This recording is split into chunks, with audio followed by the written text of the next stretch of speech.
14절까지 말씀을 우리가 베라카라는 별칭을 붙여서 이야기합니다.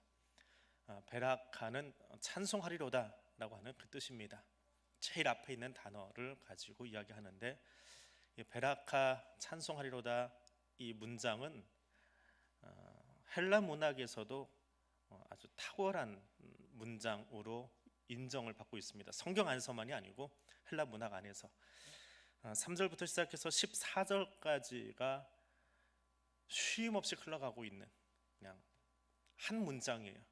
우리는 끊어져 있는데 한 문장입니다.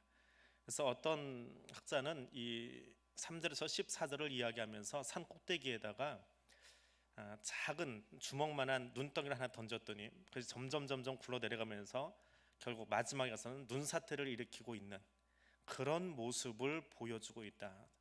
찬송하리로다 라고 하나 툭 던졌는데 거기서 계속 커지면서 결국에는 인류의 전 역사를, 하나님의 전 구원 역사를 보여주고 있는, 눈사태를 일으키고 있는 장면이다. 그렇게 설명하시는 분도 있습니다. 너무 길기 때문에 한 문장이거든요. 한 문장이기 때문에 어디서 끊어 있는 것이 좋을 것인가는 여러 사람들 각각이 다 다른데, 오늘 우리는 그의 은혜의 영광을 찬송하게 하려는 것이라 하는 문장이 3번 나옵니다. 그 문장을 따라서 단락을 나누고 그렇게 보고 있습니다. 6절에 한번 나오는데 그것은 성부 하나님에 관한 말씀으로 이해할 수 있고요.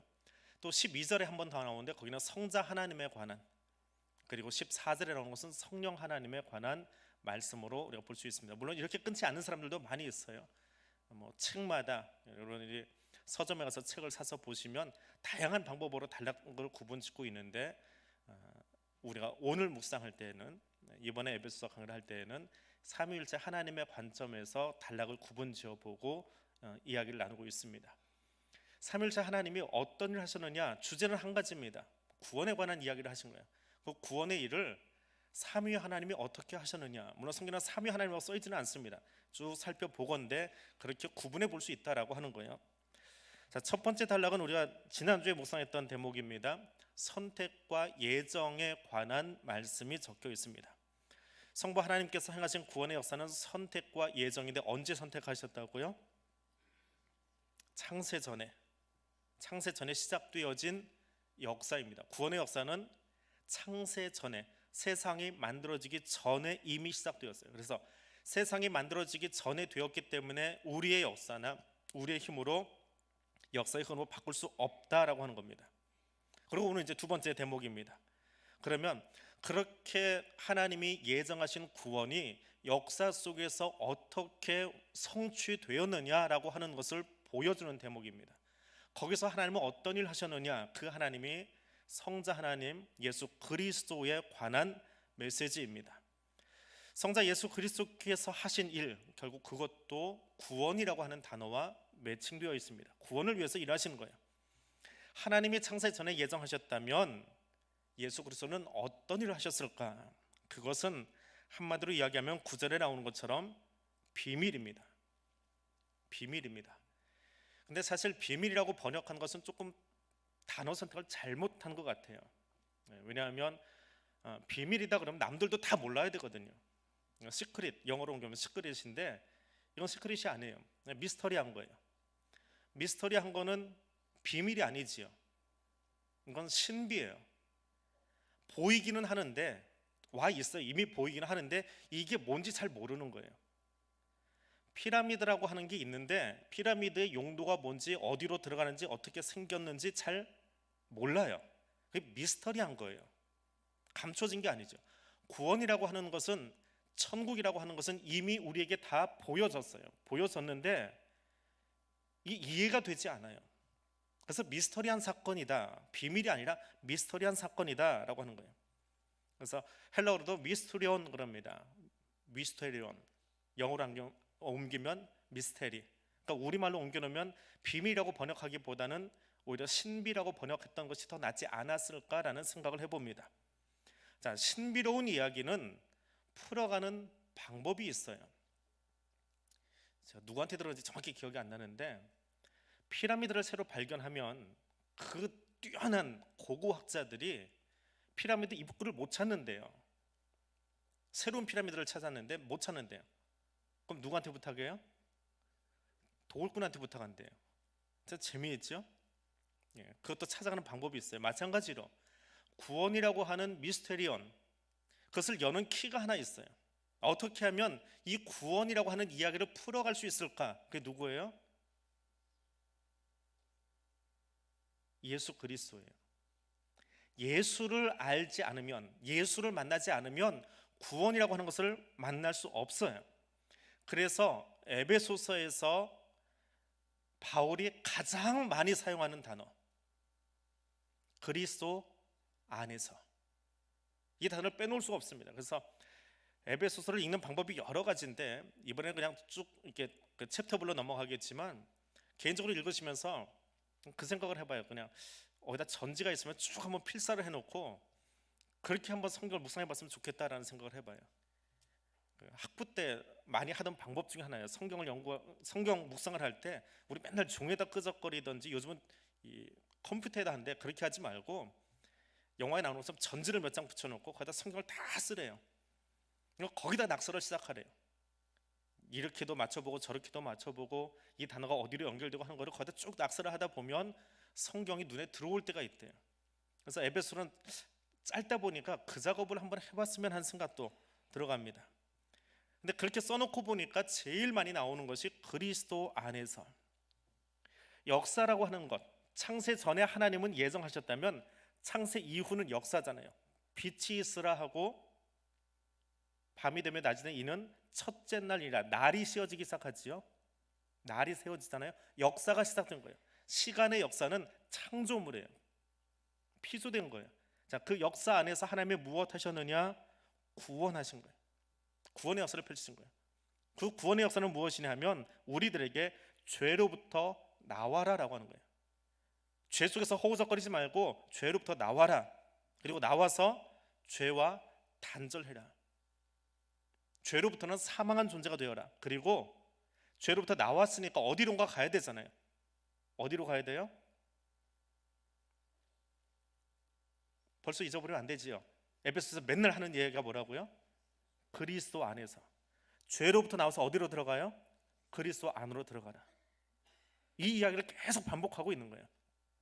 그 이야기를 계속 풀어가는 것이 에베소서예요. 그러니까 그리스도 안에서라고 하는 단어만 기억하고 있으면 나머지는 줄줄줄줄 풀려나가요. 제일 많이 반복된 단어이기 때문에. 자, 죄로부터 나오는데 나오기 위해서는 내 힘으로 나올 수 없다는 거예요. 너무 잡아당기는 힘이 커가지고 내 힘으로 나올 수 없어요. 무엇으로 나올 수 있다고요? 예수 그리스도로만 나올 수 있어요. 근데 예수 그리스도의 무엇으로 나오느냐? 예수 그리스도의 피값을 통해서, 예수 그리스도의 피를 통해서 우리가 죄 용서를 받고 더 이상 죄에서 허우적거리지 아니하고 구원에 이를 수 있다. 그래서 에베소서에서 이야기하는 신학의 또 다른 별칭을 붙여주라라고 한다면 보혈의 신학이에요. 예수 그리스도의 보혈에 관한 이야기를 하고 있습니다. 그래서 구원 그 자체가 은혜라고 하는 것을 말하기 위해서 예수의 피가 어떤 역할을 했는지, 어떤 능력이 있는지를 볼 수 있어야 된다. 그래서 7절에 가니까 7절 후반절에 이렇게 기록되어 있습니다. 그의 피로 말미암아 속량 곧 죄 사함을 얻었느니라. 예수께서 십자가에서 흘리신 피로 말미암아서 하나님이 우리를 위해서 하신 가장 크고 가장 높은 사랑이 대체 무엇이냐? 그 아들 예수를 우리에게 내어주신 거예요. 누구를 위해서요? 우리를 위해서요. 우리가 어떤 존재이기에? 에베소서 2장 3절에 가니까 우리가 몇 주 후에 보겠지만 인간론이 나와요. 그래서 인간은 대체 어떤 존재냐? 2장 3절에 본질상 진노의 자녀예요. 진노 가운데 있는 사람들이에요. 하나님의 진노가 쏟아지고 있으면 그 인간은 어떻게 될까요? 그래서 살아있다라고 말하는 게 기적이겠지요. 하나님의 저주 아래 있으면 이미 죽은 거예요. 신과 함께 영화 보면은 그 지옥에 떨어져 있는 불구덩이 속에 들어가 있는 죄진 인간들의 모습이 영화 속에 나오고 있습니다. 불구덩이에 떨어져 있어도 그런데 불구덩이가 아니고 하나님의 진노 아래 있어요. 인간의 실존은 죄를 범한 인간의 실존은 하나님의 진노, 하나님의 화남, 하나님의 분노, 감당할 수 없는 하나님의 분노 아래에 있는 것이 죄 지은 인간들이에요. 진노 아래에 있는, 본질상 진노의 자녀예요. 아무리 잘났다고 의시돼도, 뭐 괜찮은 것처럼 이야기해도, 뭐 꾸미고 있어도 결국 우리의 본질은 무엇이냐? 진노 아래 사는 거예요. 그러면 사는 게 아니라 진노 아래서 죽은 자들이에요. 죽을 수밖에 없는 자가 아니고, 죽을 뻔한 자가 아니고, 진노 아래에 있으면 죽는 거예요. 하나님 무서운 불이 뿜어져 나오고 있는데 그 안에서 어떻게 살기를 바라요? 죽은 거예요. 그거는 우리의 본질은 죄로 말미암아 진노 아래서 죽은 자들이에요. 근데 그 말을 에베소서는 또 다른 표현을 하나 씁니다. 아담 안에 있었다라고 표현해요. 왜냐하면 그리스도 안에라는 말을 설명하기 위해서 아담 안에 있었대요. 진노 아래라는 말이 무서우면 조금 바꿔 말하면 아담 안에 있는 거예요. 근데 사실은 그거나요. 아담 안에 있으면 죽은 거예요. 근데 거기서 빠져나와서 어디로 들어간다고요? 그리스도 안에 들어가면 어떻게 돼요? 사는 거예요. 구원받고 사는 거예요. 그게 구원에 관한 이야기예요. 근데 나오기 위해서는 키가 필요해요. 뭐가 필요하다고요? 예수 그리스도의 피가 필요해요. 예수 그리스도의 피 흘리심이 필요해요. 주님께서 나를 위해서 피 흘려주셨기 때문에 아담 안에 있던 존재가 그리스도 안으로 들어가는 거예요. 진노 아래 있던, 저주 아래 있던 자가 생명의 법 안으로 들어가서 영생을 누리게 되는 거예요. 그게 에베소서가 이야기하는 구원이에요. 아담 안에서 그리스도 안으로, 아담 안에 있던 존재가 그리스도 안에 들어가는 거예요. 그래서 에베소서에 보면 끊임없이 그리스도 안에라고 하는 이야기를 계속해서 하고 있습니다. 3절에 가니까 그리스도 안에서 하늘에서 모든 신령한 복을 너에게 주시고, 4절에 가니까 창세전에 그리스도 안에서 우리를 택하시고, 6절에서 그가 사랑하시는 자 안에서 우리에게 거저 주시는 은혜를 이야기하고, 7절에서 그리스도 안에서 그의 은혜의 풍성함을 따라서, 11절에서 그 안에서 기업이 되었으니, 13절에 가서 그 안에서 너희 이방인도 구원을 받았고, 끊임없이 그리스도 안에서 예수 안에서 혹은 인칭된 명사를 써가지고 그 안에서 결국 그거 다 지워버리고 나면 에베소서는 폐지 조각이 될 거예요. 덜렁덜렁 할 거예요. 에베소를 다 써놓은 다음에 예수 안에서라는 단어를 다 칼로 도려내버리면 아무것도 남지 않아요. 그러니까 그만큼 바울이 예수 안에 있는 것이 얼마나 행복한 일인가라고 하는 것을 그냥 막 거품 물고 이야기하고 있는, 막 신이 나서 찬송하려다 하면서 눈사태를 일으키면서 이야기하고 있는 것이 에베소서예요. 그래서 성자 하나님께서 성부 하나님, 그 하나님이 예정하신 것을 따라서 십자가의 은혜로 우리를 5절에 가니까 하나님의 아들들이 되게 하셨어요. 양자가 된 거예요. 저주 아래 있던, 본질상 진노 아래 있던 자녀들을 뽑아 올리셔서 하나님의 아들로 입양하셨다라고 하는 거예요. 원래 하나님의 아들이 아니에요. 원래는 진노의 자녀예요. 그 아들을 예수의 피로 용서해 주시고 끌어내셔서, 거기서 허우적거리지 말고 이리 나와 그래가 끄집어내셔가지고 하나님의 자녀로 입양하시는 거예요. 그래서 이 이야기를 들어보면 아담 안에 있던 존재, 바꿔 말하면 진노의 자녀로 살아가던 존재, 그 아담 안에, 아담은 어떻게 만들었어요? 무엇으로 만들었어요? 흙으로 만들었지요. 그 흙으로 만들어진 존재 안에 무엇을 집어넣어 주셨어요? 생명, 하나님의 형상을 넣어 주셨어요. 그러니까 흙으로 만들어졌는데 하나님의 형상이 들어가서 인간이 된 것만도 사실은 놀라운 사건이에요. 그건 영광스러운 거예요. 흙으로 된 존재가 하나님의 영이 들어와서, 하나님의 형상이 들어와서 호흡하는 인간이 되었으니까 얼마나 놀라워요. 그런데 그 창조 때 있었던 일이라면 예수 그리스도의 십자가 사건으로 말미암아서 그렇게 그 아담 안에 있던 존재들이 이제는 어떻게 돼요? 예수의 피로 씻김을 받고 나면 어떤 존재가 된다고요? 뭐가 되려고 예수님이 그 일을 하신 거예요? 뭘 만드시려고? 방금 읽었던 5절 말씀, 하나님의 아들 되게 하려고요. 흙이 숨쉬는 인간이 된 것만도 영광스러운 사건이에요.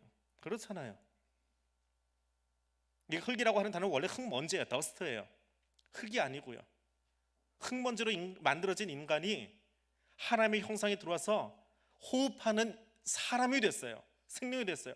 그것만 해도 흙먼지였던 존재 입장에서는 얼마나 영광스러워요. 그런데 예수 그리스도의 피를 통해서 내가 구원받고 나니까 뭐가 됐다고요? 하나님의 아들이 됐어요. 그거 하시려고, 이 하나님의 아들 만들려고 창세전부터 시작하셔서 계획하시고 예수를 통해서 십자가 사건을 펼치시고, 그래서 결국 하나님의 아들이 되게 하셨다. 바울 같은 사람 없나 봐요. 바울은 여기까지 가고, 이 이야기를 하다 보니까 기절하겠는 거예요. 내 원 존재가 무엇인데, 나의 원래 본질상 나는 진노의 자녀, 흙먼지, 그것도 저주받은 흙먼지였는데 하나님이 그 흙먼지 같은 인간을 사람 만들어 주신 것도 와 하는 사건이고요. 그런데 욕심 때문에 하나님 되고 싶어서 범죄한 인간들을 아담 안에 머물게 하지 않고 저주 아래 머물게 하지 않고 예수의 피로 용서해 주시고 하나님의 아들이 되게 하셨대요. 그래도 화가 안 나면 어쩔 수 없어요. 바울이 그래요. 바울이 그 이야기를 쓰면서 보니까 와 하는 입을 다물지 못하고, 그러니까 그냥 한숨에 3절부터 14절까지 쫙 불러버린 거예요. 노래를 너무 신이 나가지고. 그렇게 하나님이 하신 일들을 한숨에 부르지 않고는 견딜 수 없는 감격과 감동과 은혜가 바울은 있었던 거예요. 그래서 시작이 뭐예요? 베라카 그러고 소리 지르면서 막 이 뒤에 이야기를 한달음에 가고 있는 거예요. 마침표도 없이. 그 예수 그리스도의 보혈의 효과가 무엇이냐? 8절과 9절입니다. 우리 같이 한번 읽어보겠습니다. 이는 그가 모든 지혜와 총명을 우리에게 넘치게 하사 그 뜻의 비밀을 우리에게 알리시는 것이요 그의 기뻐하심을 따라 그리스도 안에서 때가 찬 경륜을 위하여 예정하신 것이라. 보혈의 효과가 무엇이냐? 우리는 잘 이해할 수 없습니다. 설명을 해서는 잘 알아듣기가 힘이 듭니다. 왜냐하면 우리는 진노의 자녀인 줄도 모르고 괜찮은 척 살아가고 있거든요. 의인인 척 살아가고 있거든요. 나는 아닌 것처럼 살아가고 있거든요. 지금 말씀을 듣고 있는 사람에서 저 인간은 모르겠는데 나는 그래도 괜찮은 사람이야 라고 머릿속에 팩팩 돌아가고 있는지도 몰라요. 어떻게 진노의 자녀로까지 그렇게 설명했을까? 성경에 써 있어도 그 말이 싫어요. 거북해요. 듣기 싫어요. 그래도 좀 적당하게 얘기하지. 하나님 바울을 통해서 쓰셨는데도 불구하고 그 단어가 나한테 적용된다? 싫어요. 부담스러운 게 아니라 싫어요. 그게 우리 사실은 솔직한 마음이에요. 그만큼 죄인들이에요. 나쁜 사람한테 나쁘다라고 이야기하는 거 맞는 말인데 듣는 사람은 기분 나쁘죠. 나쁜 놈 하면 더 기분 나쁘죠. 그러다 더 심한 말 쓰기 시작하면 탁 하고 나가버릴지도 몰라요. 근데 원래 우리가 그랬다고요. 근데 그 사람들이 자기 지혜로 구원에 어떻게 이르겠어요? 결국은 하나님이 우리에게 하늘의 지혜를, 하늘의 총명을 주셔서 넘치게 하시기 때문에 이것을 알 수 있게 되는 거예요. 그래서 그걸 알고 나면 결국은 어떤 일이 생기느냐? 10절입니다. 같이 한번 읽어봅니다. 그 땅에 있는 것이 다 그리스도 안에서 통일되게 하신대요. 예수 그리스도의 보혈을 힘입어서 우리가 구원을 받아요. 그러면 그것을 바울은 어떻게 이야기하느냐면 통일되었다. 그리스도 안에서 통일되었대요. 통일이 뭐예요? 하나 되는 거죠. 여기도 번역이 좀 잘못됐어요. 사실은 통일이라는 단어가 아니에요. 근데 왜 이 당시에 성사자들이, 한국 성사자들이 이 단어를 썼는지 모르겠는데 이렇게 쭉 그어놓고 그 위에다 다시 써놓으세요. 그리스도 안에서 그리스도를 머리 되게 하셨다라는 말이에요. 그리스도를 머리 되게 하셨대요. 예수 알기 전에는 내 인생의 머리가 누구예요? 나예요. 대답 탁 나오시는 분인데 그게 맞아요. 예수 알기 전에 내 인생의 정답은, 내 인생은 나의 것이잖아요. 나예요. 내가 내 인생의 답이에요. 누가 감히 내 인생에 개입을 해요? 누가 내 인생에 참견을 해요? 누가 나한테 이래라 저래라 해요? 기분 나쁘게. 지가 뭘 얼마나 안다고 나한테 이래라 저래라 해요? 아 이거 틀렸어요, 이거 맞았어요, 누가 얘기하면 기분 나쁘잖아요. 들어는 주지만 기분 나쁘잖아요. 왜? 내 인생의 답은 나이고요, 내 인생의 왕은 나거든요. 왕인 내가 있는데 어떻게 자기 머리에 백발 좀 앉았다고 나한테 참견을 해? 애들이 그러잖아요. 그게 내 인생의 답이 나기 때문에 그래요. 그런데 그리스도 안에서 하늘에 있는 것이나 땅에 있는 것이나 남북 통일이 아니고 뭐라고요? 그리스도가 머리 되게 하신대요. 그리스도가 머리 되는 거예요. 예수의 보혈로 구원받고 나니까 이제는 내 인생의 주인은 예수예요. 그걸 알게 되는 거예요. 그걸 아는 게 지혜예요. 그게 정말 지혜로운 신앙이네요. 교회의 머리는 누구예요? 예수예요. 그리스도인의 머리는 누구예요? 예수예요. 내 인생의 머리는 누구세요? 김성환 목사의 머리는 누구예요? 제 머리 꼭대기로 올라오려고 하지 마세요. 예수밖에 없으니까. 그걸 알고 사는 거예요. 내 인생의 정답은 예수밖에 없습니다. 예수 그리스도에서 답을 찾아가겠습니다. 헤매고 잘 이해 안 될 때, 어눌할 때, 답답할 때 어디 가서 답 찾으세요? 예수에게서 답을 찾아야 돼요. 그리스도 안에서 답을 찾으면 돼요. 그것이 구원받은 사람들의 지혜로운 모습이라는 거예요. 22절에 가면 그것을 이렇게 설명해 놨습니다. 또 만물을 그의 발 아래 복종하게 하시고 그를 만물 위에 교회의 머리로 삼으셨느니라. 여기서는 제대로 번역을 했어요. 그리스도를 머리로 삼으셨대요. 내 인생만이 아니라 교회의 머리가 되시고요, 세상 모든 것의 머리가 되게 하신대요. 이것이 진정한 하나님 나라의 모습이에요. 하나님의 통치를 경험하는 사람들의 모습이에요. 자기가 머리인 줄 알고 제일 똑똑한 줄 알고 잘난 척하고 살아가던 피조 세계가 바른 질서로 잡히고 나면 진짜 머리를 찾아가는 거예요. 가짜 머리 밑에 있는 게 아니고 진짜 머리이신 예수 그리스도 안에 들어가는 거예요. 그래서 우리가 구속받고 죄 사함 받고 입양되어서 하나님의 아들이 되었다라고 하는 것은 다 같은 말이에요. 같은 말인데 그것을 바울이 이런 단어도 생각해내고 저런 단어도 생각해내고 그러면서 쭉 좀 풀어나가는데 그것 자체가 특권을 누리고 있는 거예요. 흙이었던 존재가 구속받았고 죄사함 받았고 하나님의 아들로 입양이 되었고 그리스도를 머리로 두고 살아갈 수 있게 되어지고. 그런데 왜 그렇게 하셨어요? 왜 그리스도께서 내 머리가 되어주시고 나의 왕이 되어주시고 나를 하나님의 자녀 삼아주셨어요? 왜 그러세요? 4절이요. 왔다 갔다 하는 거지만 4절에 우리를 거룩하고 흠이 없게 하시려고요. 우리를 거룩하고 흠이 없게 하시려고. 그러니까 예수 믿고 예수님 사랑 때문에 저 북쪽에는 김정은이도 이해해 줘야 되고요, 이슬람 문화도 이해해 줘야 되고요, 아직 들어오지 않은 이 지역 사회도 이해해야 돼요. 그런데 그보다 더 중요한 게 있어요.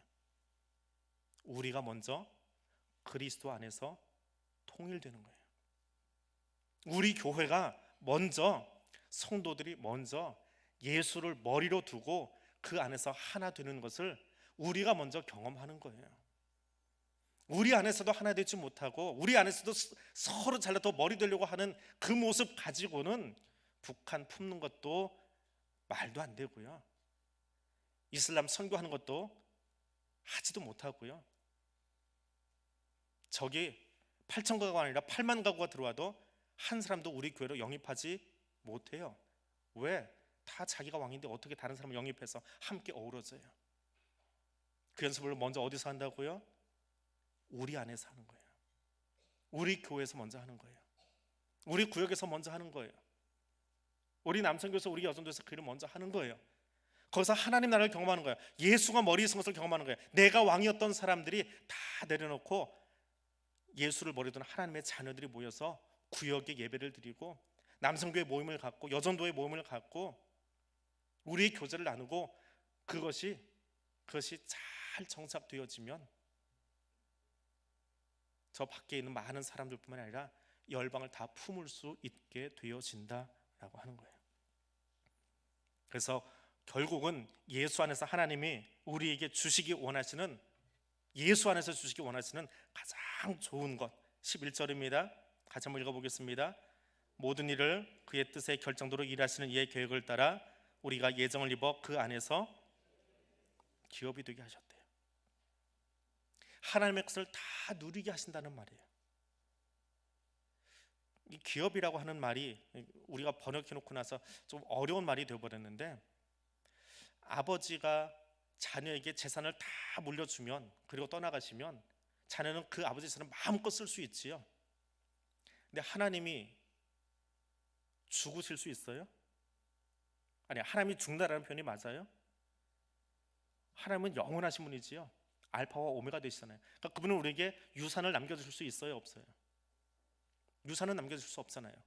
그래서 바울이 유산이라고 하는 단어 말고 그와 동급의 단어, 하나님이 돌아가실 수 없는 분이니까, 하나님은 죽지 않으시는 분이니까, 영원히 살아계신 분이기 때문에 유산과 같은 힘을 가진 또 다른 단어를 찾아낸 거예요. 그게 기업이에요.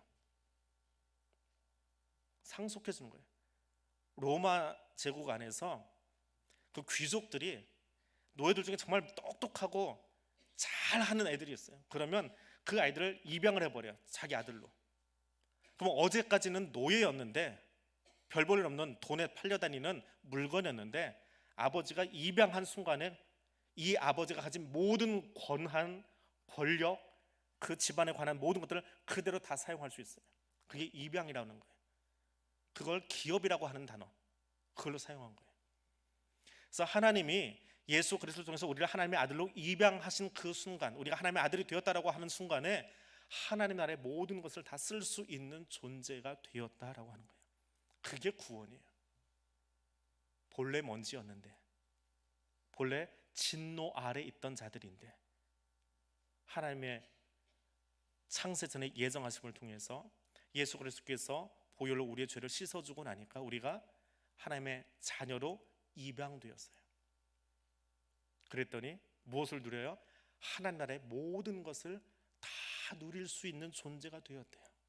마음껏 누릴 수 있는 존재가 되었대요. 여러분, 얼마나 누리세요? 하나님이 우리에게 주시고자 하는 그 많은 것들을 얼마나 누리세요? 하나님 뭘 주시기 원하셨어요?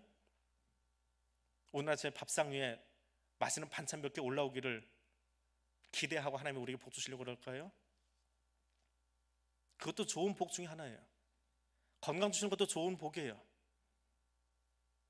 좋은 기업에 취업하는 것도 복이에요. 그런데 하나님이 정말 주기 원하시는 것은 그의 나라예요. 그걸 다 주기 원하시는 거예요. 그게 우리를 아들 삼으신 거예요. 그럼 마음껏 누려야지요. 그 안에서 마음껏 행복하게 그 모든 것을 누릴 줄 알아야지요. 누리다 보니까, 그것을 다 누릴 줄 아는 사람이 되어지니까 그 입에서 나오는 게 뭐예요? 찬송이 나오는 거예요. 그냥 감사의 찬송만이 아니라 하나님 우리를 그렇게 영광스러운 존재로 만들어주셔서 너무너무 감사합니다. 12절에 나오잖아요. 이는 우리가 그리스도 안에서 전부터 바라던 그분의 하나님의 영광의 찬송이 되게 하려 하십니다.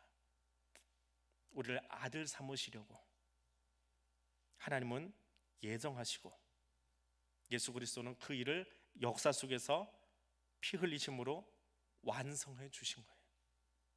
그래서 하나님과 예수 그리스도에 관한 사건이에요. 그렇게 이야기해도 아직 머릿속에 잘 안 들어와요. 그래서 어쩌라고요? 그 어쩌라고요 하는 말에 마지막으로 망치로 꽝 때려버리는 게 성령 하나님의 역사예요. 다음 주에 할게요. 그래서 그 세 분 하나님은 다 같이 일하신 것을 다 알고 나면, 바울은 이미 머릿속에 들어온 거잖아요. 들어오고 나니까 너무 신이 나는 거예요. 오늘은 성자 예수 여기까지만 할게요. 그러면 예수님이 우리를 그렇게 하나님의 아들 되게 하셨으면 나는 지금 어떻게 살아야 되냐는 거예요. 머릿속에 좀 들어오시는 분도 있고 아직 조금 더 정리가 돼야 될 분도 있지만, 한 가지만 이야기한다면, 하나님이 그 놀라운 일을 창세전부터 시작하셔서 2000년의 십자가 사건을 통해서 오늘 우리를 여기까지 하나님의 아들로 세워주셨다면 나는 어디 있어야 돼요? 그리스도 앞에 있어야 돼요. 그리스도 안에 있어야 돼요. 날마다 하나님 앞에 서 있는 것처럼, 하나님 앞에 서 있는 것처럼. 왜? 하나님이 우리를 거룩하고 흠이 없게 하시려고 우리를 선택하고 또 일하셨고 지금 여기 함께 하시기 때문에.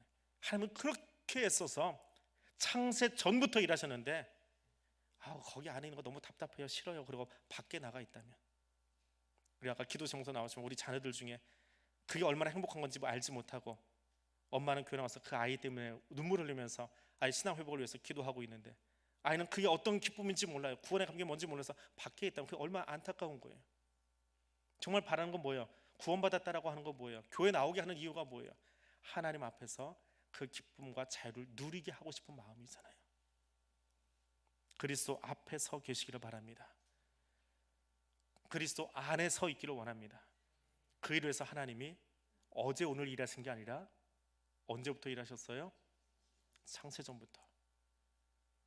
그리고 예수 그리스도의 피 흘리심을 통해서 우리에게 일하셨어요. 그 최고의 대가를 치르시고 우리는 그런 존재예요. 우리 옆에 사람 보고 한번 인사하겠습니다.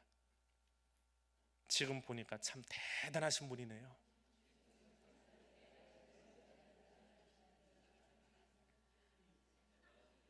그렇게 보이세요? 정말 그렇게 우러나서 그 사람이 대단한 존재로, 가장 멋진 존재로 보이십니까? 하나님이 그 일을 하셨다니까요.